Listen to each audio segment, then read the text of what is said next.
Vamos continuar nossa aula sobre eletropneumática e hoje vamos ver os elementos de processamento de sinais. Então, esses componentes de processamento de sinais no circuito pneumático, eles são responsáveis por analisar as informações recebidas pelos elementos de entrada do circuito, processar, ou seja, combinar essas informações para dar o comportamento final desejado. Então, vamos estudar os principais elementos de processamento de sinais de um circuito pneumático. Então, são os relés auxiliares, são os relés temporizadores e são os contadores. Os contadores de potência, eles estão aqui, apesar de ser elementos de processamento de sinais, eles não são utilizados em circuitos eletropneumáticos, porque eles são dimensionados para suportar correntes elétricas mais elevadas, então empregadas na energização de dispositivos elétricos que exijam maiores potências de trabalho, então mais na área de eletrotécnica. Vamos começar com os elementos de processamento de sinais, os relés auxiliares. Então, os relés auxiliares, eles são chaves elétricas de 4 ou mais contatos acionados por bobinas eletromagnéticas. Aqui nós temos o símbolo de um relé auxiliar. Aqui, a 1 e a 2 é a ligação principal dele, ou seja, para energizar a bobina. A letra K representa a letra do relé auxiliar no circuito pneumático. Então, esse caso específico, nós temos um relé auxiliar com 4 contatos. Nós temos 2 contatos normalmente abertos, é o 13 e o 43, e 2 normalmente fechados, que é o 21, 22 e o 31, 32. Então, esse relé auxiliar, eles são acionados por uma bobina. Esses contatos, eles serão energizados, acionados por uma bobina eletromagnética de 24 volts de corrente contínua. Então, quando essa bobina ela é energizada, imediatamente os contatos abertos, eles fecham, permitindo a passagem da corrente elétrica entre eles. Enquanto que os contatos fechados, eles abrem, interrompendo a passagem da corrente. Então, quando a bobina ela é desligada, então uma mola recoloca imediatamente os contatos nas suas posições iniciais. Então, nesse caso aqui, podemos ver aqui, ó, A1 e A2 são as ligações principais, ou seja, da bobina do relé. E aqui ao lado são os bornes, onde nós temos os contatos. Então, como eu falei aqui, os contatos, 2 normalmente abertos e 2 normalmente fechados. Aqui são os relés temporizadores.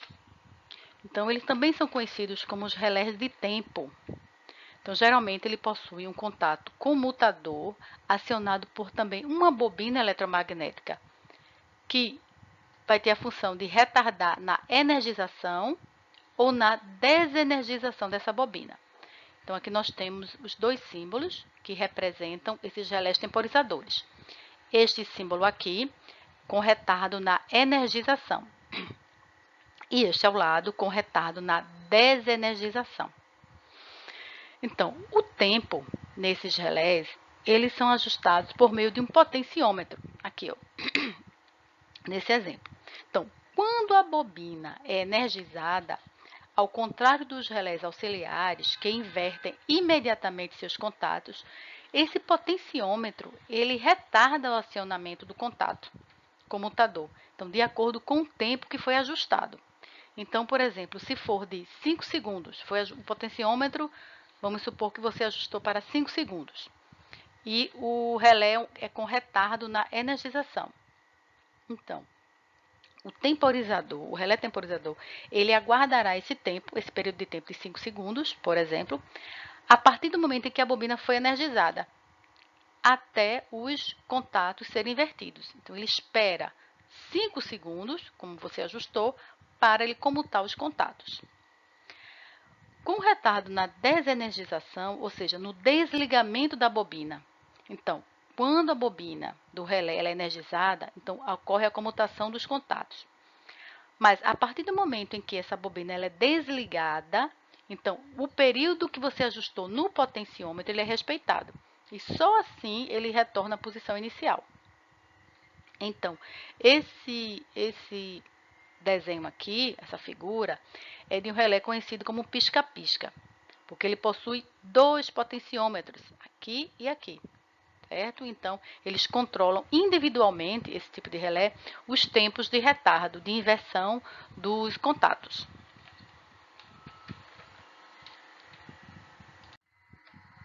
Os relés contadores, eles são outros tipos, né, de relés, outro tipo, e eles registram essa quantidade de pulsos elétricos a eles enviados pelo circuito e emitem sinais ao circuito de comando quando a contagem desses pulsos for igual ao valor neles programados. Então, nessa figura aqui nós temos um contador pneumático, né, eletropneumático. Aqui, nesse display, você ajusta manualmente a quantidade de pulsos e essa quantidade é respeitada. Então, ele controla, por exemplo, o número de peças a serem produzidas. Vamos supor que você precisa que a haste do atuador ele avance e retorne 100 vezes. Você vai colocar aqui 100 vezes, 100. Então, ele vai enviando pulso para a bobina, para a válvula, e esse atuador ele vai avançar e retornar 100 vezes e parar. Então, depois você reseta e ele volta novamente. Então, ele é utilizado para esse tipo de função, ou seja, contar mesmo o número de peças a serem produzidas. Os elementos de saída de sinais são os mais simples e os mais comuns entre os indicadores luminosos e sonoros, e também os solenoides. Os indicadores luminosos, eles são lâmpadas, né, incandescentes ou LEDs. Então, eles são utilizados na sinalização visual. Então, de alguma atividade que esteja acontecendo no circuito pneumático ou que irá acontecer. Então, esses tipos de elementos, eles são muito utilizados para ter uma segurança do operador e o operador verificar o que está acontecendo e a atividade que está acontecendo naquele momento. Então, aqui é o símbolo da lâmpada. No caso de indicador sonoro, são as campainhas, sirenes, cigarras ou buzinas. Então, aqui tem um símbolo e aqui um modelo de um tipo de indicador sonoro. Os solenoides. Então, os solenoides, ele, na verdade, é um tipo de eletromagneto. Então, eles são bobinas eletromagnéticas, né? Que, quando energizadas, eles geram um campo magnético capaz de atrair elementos com características ferrosas, comportando-se como um ímã permanente. Então, quando a corrente elétrica ele percorre a bobina, podemos verificar aqui nessa figura, que está representando que a bobina ela foi energizada, né? Então, quando a solenoide é energizada. Então, quando o solenoide ele é energizado, a corrente elétrica ela percorre a bobina. Então, um campo magnético ele é gerado e atrás desses magnetos, o que empurra o carretel da válvula na direção oposta à do solenoide, que foi energizado.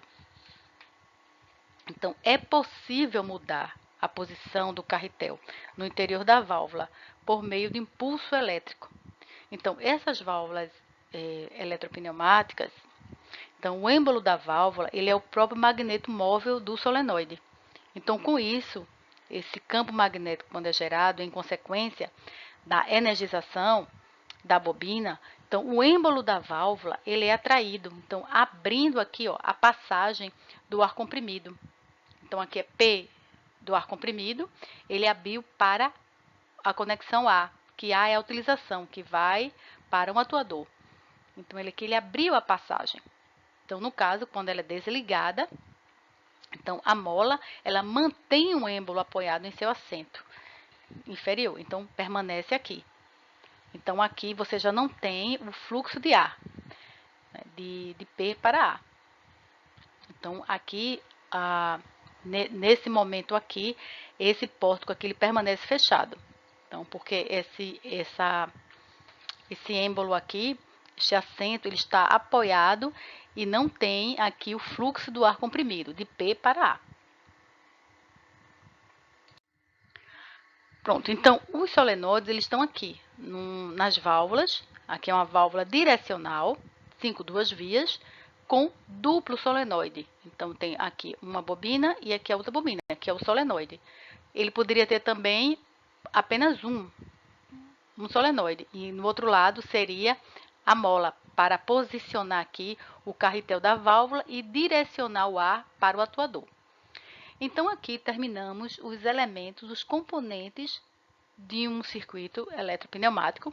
Começamos com os elementos de entrada de sinais, processamento de sinais e saída de sinais. Então, obrigada e até a próxima.